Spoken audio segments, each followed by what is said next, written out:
Everyone, welcome to study with Tisha. तो HAB subject जो semester 6 में आता है उसका हम चैप्टर 4 देख रहे हैं, जिसमें 7 लेक्चर अभी खत्म हो गए हैं। पहले से सारे लेक्चर्स देखना, ऑलमोस्ट सिलेबस हमने खत्म कर लिया है। ठीक है, इसकी नोट्स चाहिए तो आप मुझे डीएम कर देना। स्टडी विद टीशा नेम की मेरी इंस्टाग्राम आईडी है, उस पर। ठीक है, अभी आज का जो टॉपिक है वो है जेएसपी डेटाबेस एक्सेस। यानी हमें पता है कि डेटाबेस तो सब में होता है। ठीक है, यानी कि हमने नॉर्मली क्या देखा था? हमने नॉर्मली देखा था कि एक क्लाइंट होता है, ठीक है, और यहाँ पे होता है एक सर्वर। ठीक है, अभी ये जो क्लाइंट है वो सर्वर को रिक्वेस्ट भेजता है एंड देन सर्वर उसको रिस्पॉन्स करता है। ये सिंपल सी चीज़ हमने पढ़ी थी। बट सर्वर के अंदर जब भी रिक्वेस्ट आती है तो ये जो सर्वर है उसके अंदर एक सर्वलेंट नाम का एक प्रोग्राम होता है। उसके अंदर जेएसपी पेज होता है, जेएसपी पेज होता है। ठीक है, तो ये जो पेजेस जो वो सर्वलेंट को देगा, फिर सर्वलेंट सर्वर को देगा, और फिर सर्वर देगा क्लाइंट को। तो ये जो जेएसपी पेज जहाँ से आ रहे हैं वो कहीं पे तो डेटा स्टोर होगा। ठीक है, तो वो डेटा कहाँ पे स्टोर होता है? डेटाबेस में। ठीक है, डेटाबेस बहुत होते हैं, लाइक माई एसक्यूएल है। ठीक है, नॉर्मली हम ये माई एसक्यूएल जो है वो हम यूज़ करते हैं। ठीक है, सो आपको पता चल गया। तो अभी ये जो जेएसपी पेज है वो ये डेटाबेस को कैसे एक्सेस करता है वो हम सीखेंगे। ठीक है, so while accessing JSP database from JSP page we should have some database package installed। अभी मैंने क्या बोला कि हमें JSP पेज चाहिए, तो JSP पेज कहाँ से आएंगे? JSP के डेटाबेस में से। कहाँ से? यहाँ पे लिखा है, देखो, JSP के डेटाबेस में से हम JSP पेज को लाएंगे। ठीक है, तो उसके लिए हमें क्या करना पड़ेगा? तो उसके लिए हमें करना पड़ेगा डेटाबेस पैकेज इंस्टॉल। हमें क्या करना पड़ेगा? जो डेटाबेस है उसका पैकेज जो है उसको हमें इंस्टॉल कराना पड़ेगा। ठीक है, ये जो प्रोग्राम्स है वो आपको PDF में मिल जाएंगे। जो यहाँ पे एग्जैक्टली जो आपको PDF दिख रही है 43 पेज की, वो आपको मिल जाएगी। ठीक है, so now move to the next topic. ठीक है, डेटाबेस का समझ में आ गया आपको। फिर आता है JSP स्टैंडर्ड टैग लाइब्रेरीज। यानी कि हमें पता है कि कुछ भी एक्सेस करने के लिए हमें लाइब्रेरीज की ज़रूरत होती है। ठीक है, इन जावा में। तो JSTL का फुल फॉर्म क्या है? JSP standard tag libraries. JSTL words जो होगा वो आपको एग्जाम में बहुत बार पूछेंगे। ठीक है, JSP जो है वो बहुत बार पूछते हैं, JSTL बोलो, JSTL क्या है, एक्सेट्रा एक्सेट्रा। तो ये JSTL आपको अच्छे से याद करना है क्योंकि ये बहुत ही इम्पोर्टेंट है। ठीक है, इस चैप्टर में से आपको ये तो करना ही पड़ेगा। ठीक है, सो जस्ट अ सेकेंड। अभी जो JSTL का मैंने बोला, तो JSTL में बहुत सारे कोर फंक्शंस है, कोर टैग है। तो JSTL का फर्स्ट है कोर टैग, फिर आता है फॉर्मेटिंग टैग, SQL, XML और JSTL फंक्शन। ठीक है, ये बात है। अभी आप इसको याद कैसे रखोगे? तो सिंपल सी ट्रिक आपको मैं समझाती हूँ। पहले तो कोई भी प्रोडक्ट हो तो उसमें पहले कोर होता है, मतलब कि सबसे जो मेन यानी कि जो रिंग होती है उसमें से सबसे बीच वाला जो होता है उसको हम कोर बोलते हैं। तो JSTL में फर्स्ट ऑफ ऑल आपको याद रखना है कोर टैग। ठीक है, अभी हम लिख किसके लिए रहे हैं? JSTL के लिए लिख रहे हैं, तो एक JSTL फंक्शन डाल दो। यानी पहले का कोर, यानी कि सबसे पहले हम स्टार्टिंग कहाँ से करेंगे? जब भी हम कोई बिल्डिंग बनाते हैं तो पहले हम कहाँ से स्टार्ट करते हैं? उसके सबसे अंदर के पार्ट से, यानी कि ईंट। ठीक है, ईंट से स्टार्ट करते हैं। तो वैसे ही यहाँ पे JSTL में हम पहले कहाँ से स्टार्ट करेंगे? कोर टैग से। ठीक है, उसके बाद आता है, उसके बाद जो ये फंक्शन है हमारा, जो ये फंक्शन है हमारा JSTL फंक्शन, उसको हम लिखेंगे क्योंकि ये ऑलरेडी JSTL लिख रहा है तो वो हमने लास्ट में लिख दिया और ये पहले। ठीक है, ये दो चीज़ हो गई।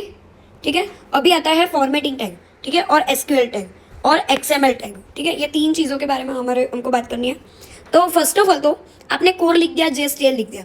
अभी ये दोनों रख तो लिए हमने, लाइब्रेरीज रख तो ली हमने, बट उसकी फॉर्मेटिंग कैसे करेंगे? उसको रखेंगे कैसे? तो उसके लिए हम क्या यूज़ करेंगे? फॉर्मेटिंग टैग को। तो कोर के बाद अभी ईंट बनाना चालू कर दिया, ईंट रखना स्टार्ट कर दिया, पर किस फॉर्मेट में हमें रखनी है वो? तो उसके लिए फॉर्मेटिंग टैग।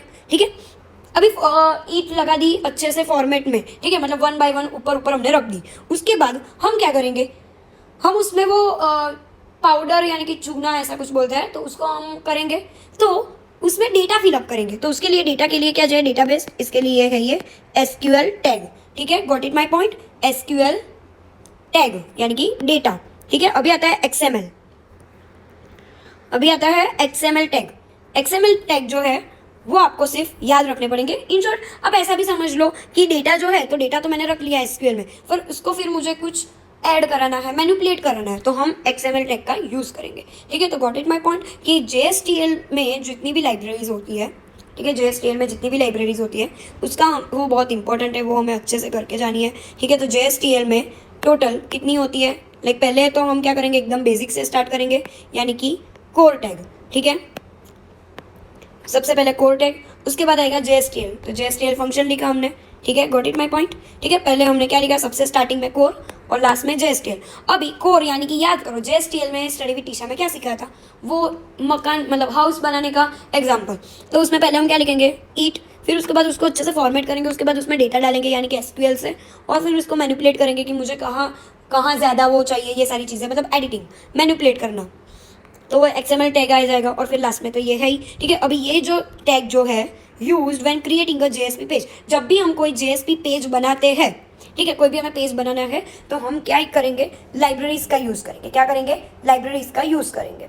तो लाइब्रेरीज हमारी कौन कौन सी है, एक तो कोर टैग है, फॉर्मेटिंग टैग है, SQL टैग है, XML टैग है और JSTL फंक्शन है, ठीक है। ये थोड़ा बहुत अच्छे से पढ़ना तो आपको अच्छे से याद हो जाएगा, ठीक है। अभी हम पहले बात करते हैं कोर टैग की, ठीक है। दिस टैग इज यूज, देखो ये सारे टैग है ना, उसको आपको याद रखना पड़ेगा, ठीक है।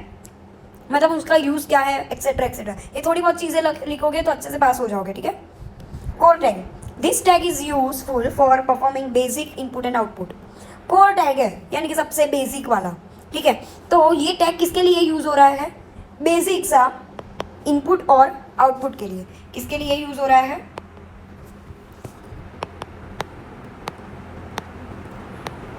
इनपुट और आउटपुट के लिए, ठीक है। अभी है टैगलीब प्रीफिक्स, ये इनपुट और आउटपुट के लिए यूज़ हो रहा था। अभी इसका मतलब हम लिखेंगे कैसे, उसको कोर जो टैग है हमारा, ये कोर टैग, उसको हम बुलाएंगे कैसे, तो हमें कैसे बुलाना है, ऐसे कि ये तो हम लिखते ही है जावा में, आपने पहले के वीडियोस देखे होंगे सारे चैप्टर्स, तो आपको आइडिया होया होगा कि जावा में हम लोग लिखते हैं तो ऐसे ही है, ठीक है। @टैगलीब प्रीफिक्स, क्योंकि हमें आगे के लिए चाहिए, मतलब इनपुट आउटपुट के लिए चाहिए। और कोर यानी सी यानी कि कोर, कोर वाला चाहिए, इसके कोर वाला URL रखा http java.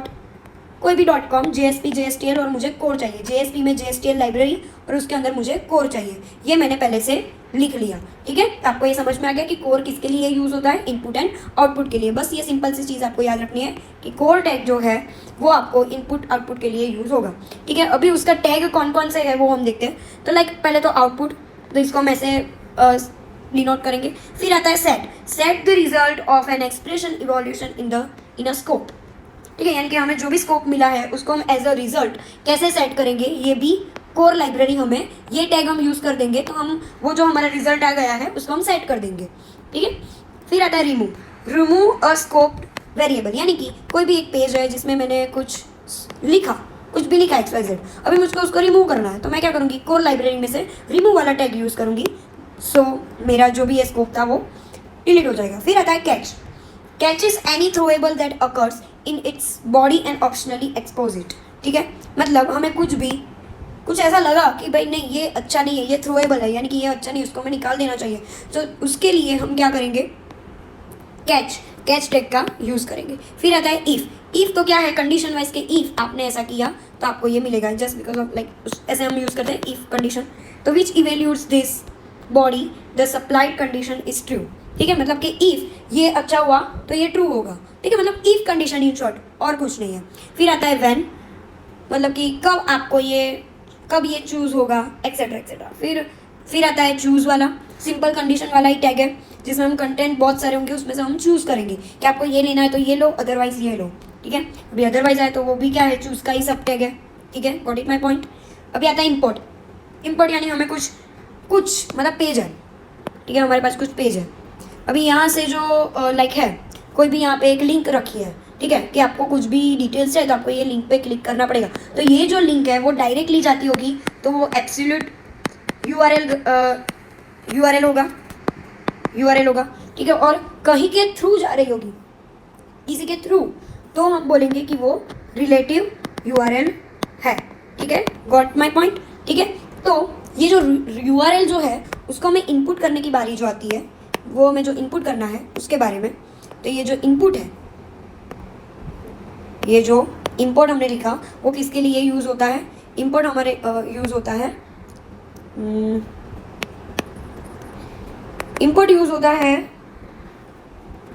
कोई भी एब्सोल्यूट और रिलेटिव URL, यानी कि हमें कोई लिंक ऐड करनी हो तो उसके लिए। अभी इसमें URL की बारी आई तो यहाँ पे हम URL का लिख देंगे कि ऑप्शनल क्वेरी पैरामीटर, ठीक है। थोड़ा बहुत आपको ये जो 10 टैग है वो आपको समझ में ना आए तो इट्स ओके, बट उसके नाम एक बार अच्छे से कर लेना कि पहले आउट, फिर सेट, रिमूव, फिर रिमूव में तो आप कुछ भी लिख सकते हो, मतलब ऐसे लॉजिकली कॉन्सेप्ट वाइज आपको लिखना है। फिर आता है कैच, फिर आता है इफ़, फिर आता है व्हेन, फिर चूज़ के अंदर आता है अदरवाइज, तो हमने अदरवाइज लिख दिया अदरवाइज का। फिर आता है इंपोर्ट, उसमें URL आता है तो हमने URL लिख दिया।